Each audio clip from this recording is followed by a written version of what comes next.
قبل الكورس مي كانت مش متواصلة مع نفسها زي بعد الكورس. مي مش عارفة احتياجاتها زي بعد الكورس. حدودي مع نفسي بقت أفضل، وحدودي وعلاقاتي مع الناس بقت أفضل بعد الكورس.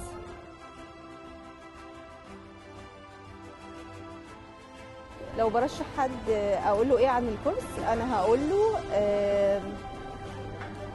كل واحد منا ليه يومه الأول، واليوم الاول ليا في تعليم الحدود كان صعب وكان غير مقبول، لكن بعد الحدود حياتك هتبقى افضل، علاقتك بنفسك هتبقى افضل، علاقتك مع الناس اللي حواليك هتبقى افضل. وهقول الكلمه المشهوره بتاعت نهى ان الحدود بتعلي جوده العلاقات مش بتقطعها. اقول للكوتش نهى